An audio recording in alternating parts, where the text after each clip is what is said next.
The kingdom of Jerusalem is dying. Not slowly, not gracefully. It's bleeding out in real time, November 1177, and almost no one is left to stop it. Picture this. A sliver of coastline carved out by the First Crusade, barely 80 years old, surrounded on every side by enemies who want it erased from the map. On a good day, the kingdom can field maybe 200 knights. Maybe. That's it. That's the entire military force protecting Christian holdings in the Holy Land. But November 1177 is not a good day, because right now, most of those knights aren't even in the kingdom. Count Philip of Flanders has taken a significant chunk of the army north to besiege Hama and Harim. Other nobles are scattered across the Levant on their own expeditions. The timing couldn't be worse. The kingdom's fighting strength has been parceled out, divided, sent in every direction except the one that matters. And someone is watching. From Egypt, Saladin sees everything. His spies report the troop movements. His scouts confirm the empty fortresses. And what he sees is an opportunity that might never come again. The kingdom is defenseless, not weakened, not vulnerable, defenseless. So Saladin moves. He doesn't send a raiding party. He doesn't probe the borders. He launches everything. Sources claim somewhere between 20,000 and 30,000 men pour out of Egypt. Cavalry, infantry, Mamluk elite guard. This isn't an army. This is an extinction event. And it's moving fast. Saladin's strategy is elegant in its brutality. This isn't a siege campaign. Sieges take time, and time lets defenders regroup. No, this is a lightning raid aimed straight at the kingdom's heart. Burn the settlements, destroy the crops, slaughter anyone who resists. Move so fast that by the time the scattered Frankish forces hear what's happening, there's nothing left to save. The target? Jerusalem itself. Not to capture it. Not yet. But to prove that he can reach it whenever he wants. To show the world that the Crusader kingdom is a paper tiger, a relic waiting to be swept away. And standing between Saladin and everything? A teenager. Baldwin IV is 16 years old. He's been king for 3 years, crowned at 13 after his father's death. But that's not what defines him. What defines him is the disease slowly consuming his body from the inside out. Leprosy. The chronicles describe it in horrifying detail. The numbness that started in his arm as a child, the lesions spreading across his skin, the slow loss of feeling in his extremities. By 16, Baldwin is already experiencing the symptoms that will eventually take his sight, his hands, his ability to walk. He should be in bed. He should be delegating to regents and advisors. He should be preparing for death, because medieval leprosy is a death sentence measured in years, not decades. Instead, he rides south. The moment Baldwin hears about Saladin's invasion, he doesn't wait for reinforcements that aren't coming. He doesn't barricade himself in Jerusalem and pray. He grabs every soldier he can find, and in November 1177, that's almost nobody, and he rides to intercept an army that outnumbers him by a factor that shouldn't even be possible. Think about what that means. A 16-year-old king, a body that's literally falling apart, an army of maybe a few hundred knights, and some infantry support, and he's riding toward 26,000 enemy soldiers because no one else is going to do it. But here's where the situation goes from desperate to impossible. Baldwin reaches Ascalon, a coastal fortress in the south. It should be a rallying point. It should be where he gathers strength and plans his counterattack. Instead, it becomes a trap. Saladin's scouts spot the king's movement. They report back. The boy king is at Ascalon with a handful of men. He's pinned himself against the sea with nowhere to go, and Saladin makes a decision that seems perfectly logical at the time. He ignores Baldwin completely. Why waste time crushing a few hundred knights? Behind fortress walls? The king is neutralized. He's stuck. He can watch from the battlements while his kingdom burns, but he can't stop anything. Saladin pushes his army deeper into Frankish territory, burning everything in his path, moving ever closer to the ultimate prize. The chronicles tell us that Baldwin watched from Ascalon's walls, watched the smoke rising from villages to the north, watched his kingdom being systematically dismantled while he sat there, impotent, trapped. The hunter had cornered his prey, or so Saladin thought. Because inside those walls, the teenage king is making a calculation. It's insane. It's suicidal. It goes against every principle of medieval military strategy. He's going to leave the fortress, not to retreat, not to flee north and cower in Jerusalem until the storm passes. He's going to chase Saladin's army into open country with everything he has. Let that sink in. A few hundred knights. No defensive walls, no reinforcements coming. Against a force that could lose half its men and still outnumber the Franks 10-1. Baldwin IV is betting everything, his life, his kingdom, his legacy, on a single desperate gamble. And he's about to get help from an unexpected source. The gates of Ascalon swing open. Baldwin IV rides out with his tiny force, and in that moment, he's doing something that military commanders spend their entire careers avoiding. He's abandoning a fortified position to chase a superior enemy across open terrain. This is how armies get destroyed. But Baldwin isn't thinking about textbook strategy. He's thinking about the smoke on the horizon. He's thinking about his people being slaughtered while he hides behind walls. And he's thinking about one fact that changes everything. Saladin doesn't know he's coming. The Frankish force moves north, hugging the coast, staying out of sight. They're not marching in neat columns announcing their presence. They're hunting. And somewhere along the way, Baldwin picks up reinforcements that transform this suicide mission into something else entirely. The Knights Templar. Around 80 of them, according to the sources. 80 warrior monks who've dedicated their lives to one purpose: killing enemies of the faith in the Holy Land. They're commanded by Odo de Saint-Amand, the Grand Master himself, a man the chronicles describe as fearless to the point of recklessness. 80 Templars doesn't sound like much, but you need to understand what a Templar knight represents in 1187. These aren't ordinary soldiers. They're heavily armored shock cavalry trained from childhood for exactly one thing: the devastating charge. They don't break. They don't retreat. Their rule forbids them from leaving the battlefield while a single enemy banner still flies. They fight until they win or they die. And now Baldwin has 80 of them. Add the knights he brought from Ascalon, add the infantry support that's been gathering along the way. The final count is uncertain. Sources give different numbers, but the consensus puts Baldwin's total force at roughly 375 to 500 knights, plus infantry. Let's be generous. Call it 500 knights. Saladin has at least 26,000 men, probably more. The math is still impossible. Baldwin is outnumbered somewhere between 30-1 and 50-1, depending on which sources you trust. This isn't an army. This is a statement. A declaration that the kingdom of Jerusalem will not die quietly. But Baldwin has one more thing. Something that can't be measured in troop counts or tactical calculations.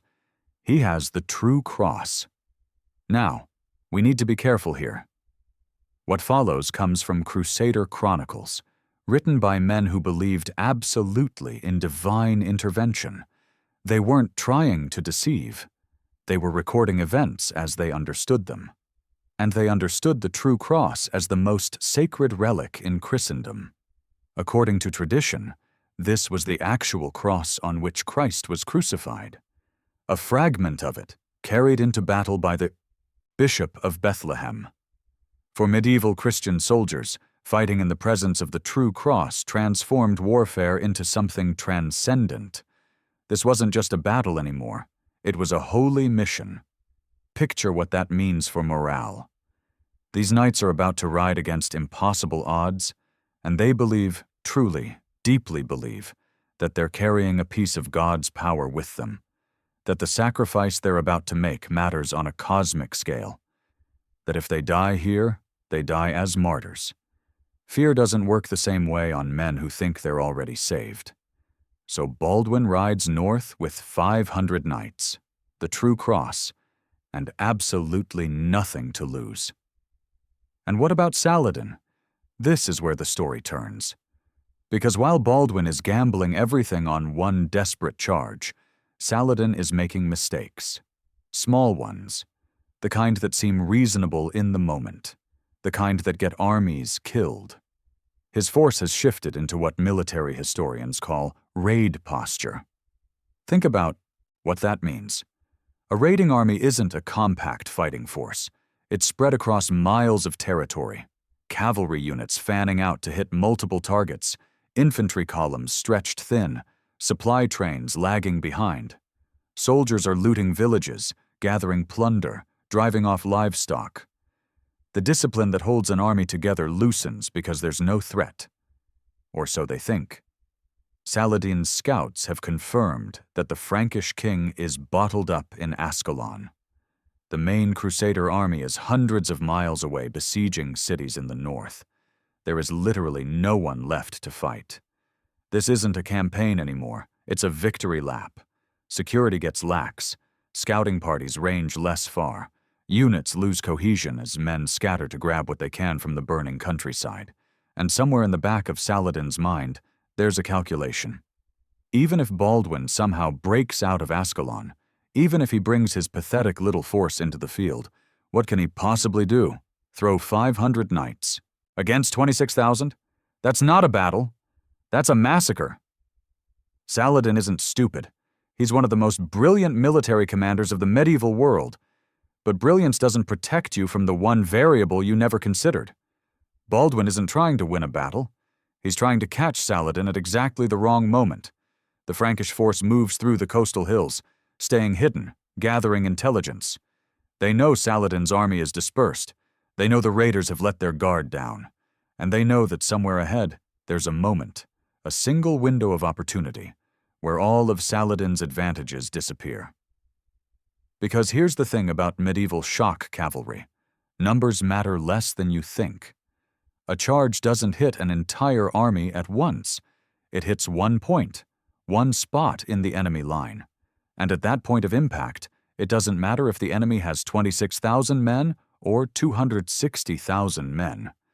What matters is how many soldiers are right there, right now, in the path of several hundred armored knights moving at full gallop. If Saladin's army is concentrated, ready, formed up for battle, Baldwin's charge is suicide. The knights hit, they penetrate, and then they're surrounded and butchered. But if Saladin's army is scattered, if units are miles apart, if there's no warning, no time to form ranks, no chance to bring overwhelming numbers to bear, then the rules change. Baldwin isn't looking for a battle. He's looking for an ambush.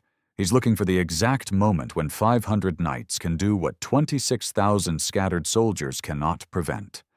And on November 25th, 1177, near the town of Ramla, he finds it. The exact location of what happens next has been debated for 8 centuries. Some historians place it at Tel Gezer. Others argue for Tel Es-Safi. The chronicles give conflicting details, and the landscape has changed over 850 years. But here's what everyone agrees on. Rolling lowlands near Ramla. Open terrain. Good ground for cavalry. Perfect ground for what Baldwin is about to do. It's late afternoon on November 25th. The sun is dropping toward the horizon. Saladin's army is spread across the countryside like a net. Thousands of men scattered in raiding parties, the main force resting near a shallow river crossing. They're not formed for battle. Why would they be? There's no enemy. And then the scouts start screaming. Try to visualize what Saladin sees in those first moments. Dust clouds rising from the south, the glint of armor in the fading light, and then, emerging from the hills like a nightmare made flesh, Frankish heavy cavalry in full battle formation. The true cross held high, catching the last rays of sunlight, coming straight at him. There's no time. That's the thing you need to understand. Medieval battles usually involved hours of maneuvering, of forming lines, of positioning units for advantage. Commanders had time to think, to react, to adjust. Baldwin gives Saladin none of that. The Frankish cavalry comes in fast. Not a trot, not a canter, a full gallop, horses stretched out, knights couched low with lances leveled, hundreds of tons of armored momentum aimed at a single point. This is Frankish shock doctrine in its purest form. Everything depends on the charge. You don't fence with the enemy. You don't probe for weaknesses. You pick your moment, you pick your spot, and you put every ounce of force into one devastating impact. The goal isn't to fight a battle. The goal is to shatter the enemy's formation so completely that there's nothing left to fight. And Saladin's formation? It doesn't exist. His elite Mamluk cavalry, the best soldiers in his army, are somewhere to the rear, not expecting combat. His infantry units are scattered across miles of territory. The men near the river crossing are a mix of different contingents, caught in the middle of reorganizing after the day's raiding. The chronicles describe what happens next in terms that border on the apocalyptic. Baldwin's cavalry hits like a thunderbolt.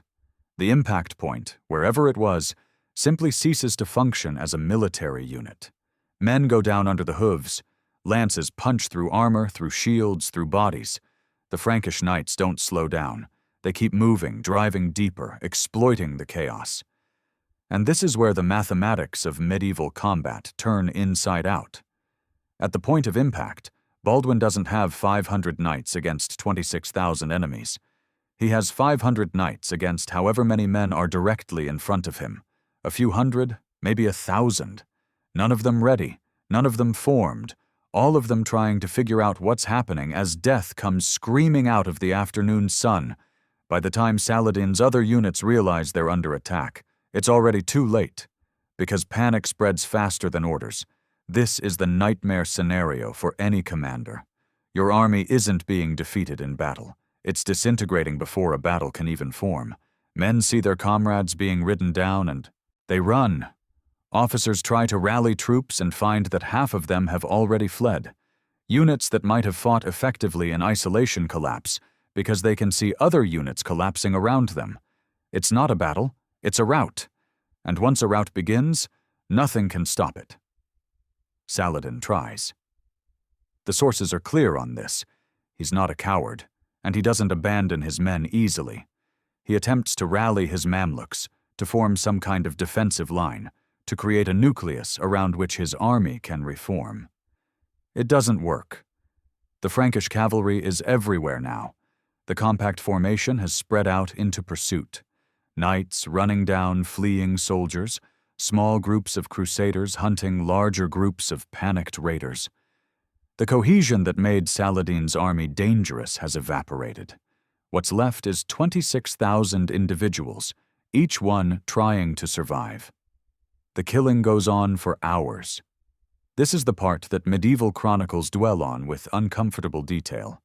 The pursuit stretched for miles. Thousands of Saladin's soldiers died, not in combat, but in flight, cut down from behind, ridden into the ground, drowned trying to cross rivers.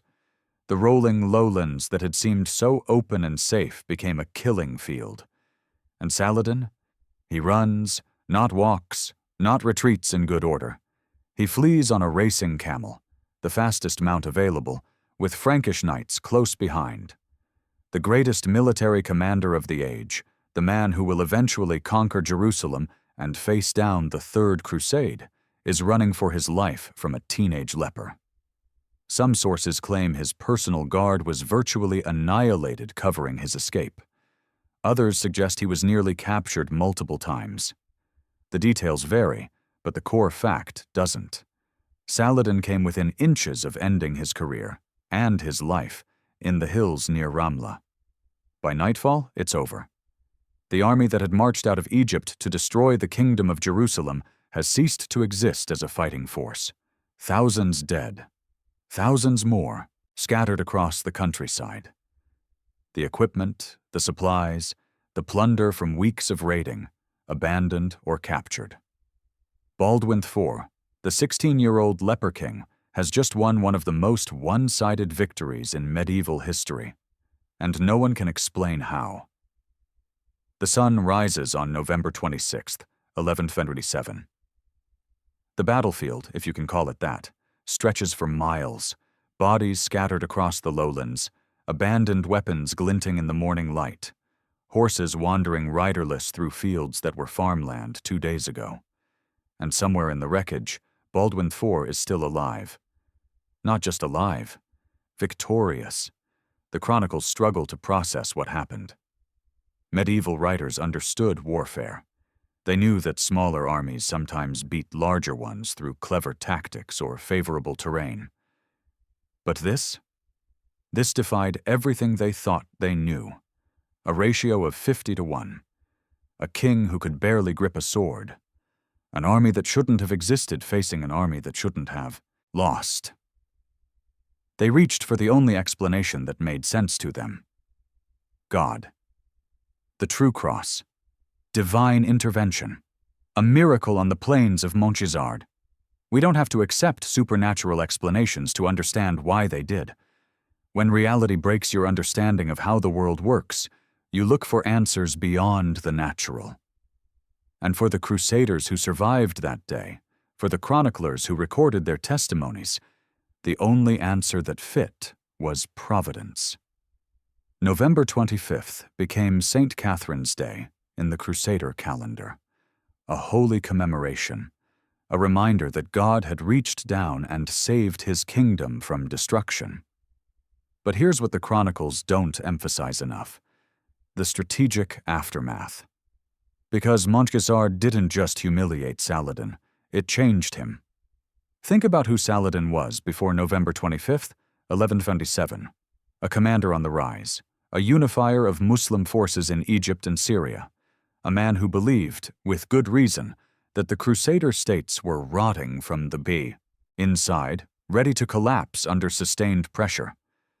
He'd calculated the odds at Montgisard. He'd done the math, and the math said he couldn't lose. The math was wrong, and that kind of lesson leaves scars. Watch Saladin's behavior in the years after Montgisard.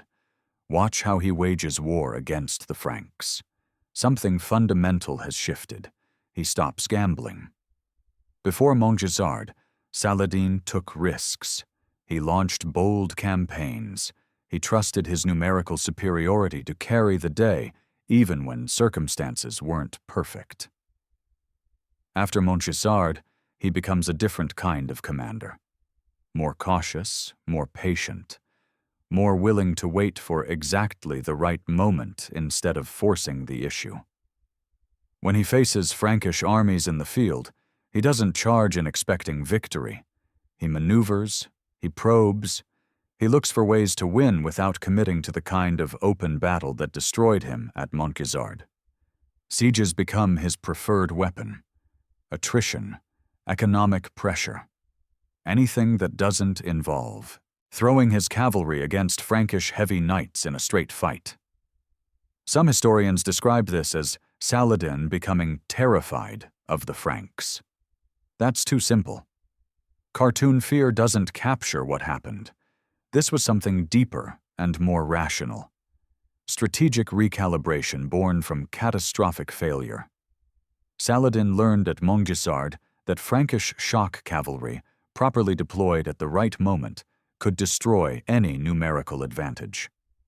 He learned that the Crusader kingdoms, even when they looked weak, could produce moments of devastating military effectiveness, and he learned that gambling against those odds could end everything. So he stopped gambling. The Saladin who eventually conquers Jerusalem in 1187, 10 years after Montgisard, is not the same man who rode out of Egypt in 1177. He's more careful, more methodical, more willing to accept partial victories and strategic patience instead of seeking decisive battle. At Hattin, when he finally destroys the Crusader field, army, he does it by creating perfect conditions first. He maneuvers the Franks into waterless terrain. He exhausts them with harassment. He waits until they're desperate and broken before committing to battle. That's not the behavior of a commander who trusts his numbers. That's the behavior of a commander who remembers what happened when he trusted his numbers the last time. Montgisard echoes through the next decade of warfare in the Holy Land. Every strategic decision Saladin makes carries the ghost of that November afternoon. The caution, the patience, the absolute refusal to let the Franks catch him dispersed and unprepared ever again. And Baldwin? The leper king rides back to Jerusalem in triumph. For one shining moment, he's not the dying boy everyone pities. He's the warrior who broke Saladin, the king who saved his realm when no one else could. It won't last. His disease continues its relentless progression. Within years, he'll lose his sight. His hands will become useless. He'll rule from a litter, issuing commands through intermediaries, his body failing while his mind stays sharp. He dies in 1185, at 24 years old. 8 years after Montgisard. 8 years of watching his kingdom slowly slide toward the catastrophe he'd postponed but couldn't prevent. Because that's the tragedy buried inside this victory. Montgisard saved the kingdom of Jerusalem. But it didn't heal it. The fundamental weaknesses, the lack of manpower, the internal divisions, the impossible geography, remained. Baldwin bought time. He didn't buy salvation. The kingdom falls 2 years after his death. Hatton Jerusalem surrendered. Everything Baldwin fought for, erased, but not forgotten. So what actually happened at Montgisard? Strip away the miracles. Set aside the chronicles written by men who needed to believe God was on their side. Look at November 25th, 1177, with the cold eye of military analysis. What you find is something more instructive than divine intervention. You find a case study in how wars are really won and lost. Saladin didn't lose because he was stupid. He lost because he was human. He saw an opportunity that looked perfect. The enemy kingdom was empty. The enemy king was a sick teenager. The numbers were so lopsided that defeat seemed mathematically impossible. Every rational calculation pointed to victory. So he relaxed. Not dramatically, not foolishly, just enough. His army shifted from combat posture to raiding posture. His scouts ranged less carefully. His units spread out to maximize plunder instead of staying concentrated for battle. Small compromises, reasonable compromises, the kind any commander might make when victory seems assured. And Baldwin drove a cavalry charge through every single one of them. This is the lesson that echoes across 8 centuries of military history. Concentration matters more than numbers. It doesn't matter if you have 26,000 men or 260,000 men. At the point of impact, only the soldiers actually present can fight. An army scattered across 20 miles of countryside is not an army. It's a collection of vulnerable fragments waiting to be destroyed in detail. Baldwin understood this. Maybe instinctively. Maybe desperately. Maybe he simply had no other option and stumbled into genius. He couldn't beat Saladin's army. But he didn't need to beat Saladin's army. He needed to beat the piece of Saladin's army that was directly in front of him, at the exact moment when no other pieces could help. Timing over tactics. That's what Montgisard teaches. The Frankish charge wasn't sophisticated. It wasn't clever. It was brutal and direct. 500 knights hitting one point with everything they had. But it happened at precisely the moment when Saladin couldn't respond, when his advantages existed on paper but not on the ground. One mistake in timing and concentration erased a 26,000-man army in an afternoon. And here's the uncomfortable truth that military commanders have been grappling with ever since. You can do everything right and still lose to an enemy who catches you at the wrong moment. Saladin wasn't incompetent at Montgisard. He was unlucky. He was human. He made the same assumptions any reasonable person would make, and those assumptions killed thousands of his men. The difference between triumph and catastrophe wasn't strategy. It was a 16-year-old leper who refused to stay behind walls when his kingdom was burning. That's the part that still resonates. That's why Montgisard hasn't faded into historical footnote like 100 other medieval skirmishes. Because it shouldn't have happened. Baldwin should have stayed in Ascalon. He should have waited for reinforcements. He should have accepted that some situations are hopeless and survival matters more than glory. Instead, he rode out, a dying teenager, a handful of knights, the true cross gleaming in the November sun. And he broke the most dangerous army in the Middle East, not through superior numbers, not through brilliant tactics, through the simple, terrible willingness to risk everything on a single roll of the dice. That's what Saladin never forgot. That's what haunted him through a decade of cautious campaigns and patient sieges. The knowledge that the Franks, outmanned, outgunned, dying by inches, could still produce moments of impossible violence that erased every advantage he possessed. Montgisard didn't end the war. It didn't save the kingdom of Jerusalem. 10 years later, Saladin takes his revenge at Hattin, and the Crusader states begin their long collapse into history. But for one afternoon in 1177, none of that matters. For one afternoon, the impossible becomes real. A king who couldn't lift a sword wins a battle that couldn't be won. An army that shouldn't exist destroys an army that shouldn't lose. The rules of medieval warfare bend and break and reconstitute themselves around a single inexplicable afternoon. This is Montgisard, not a miracle, not a fluke. Something stranger than both. A reminder that history isn't written by the strong. It's written by the ones who show up when showing up seems pointless. The ones who fight when fighting seems suicidal. The ones who refuse to accept that the math is against them. Baldwin IV died at 24. His kingdom fell 2 years later. Everything he built turned to ash. But 850 years later, we're still talking about the afternoon a dying teenager rode out of Ascalon with 500 knights and changed the trajectory of the medieval world. Saladin conquered Jerusalem. He united the Muslim world. He became a legend that still echoes through history. And he spent the rest of his life remembering the day a leper king taught him what impossible really means. That's Montgisard. That's the battle that should never have been fought, let alone won.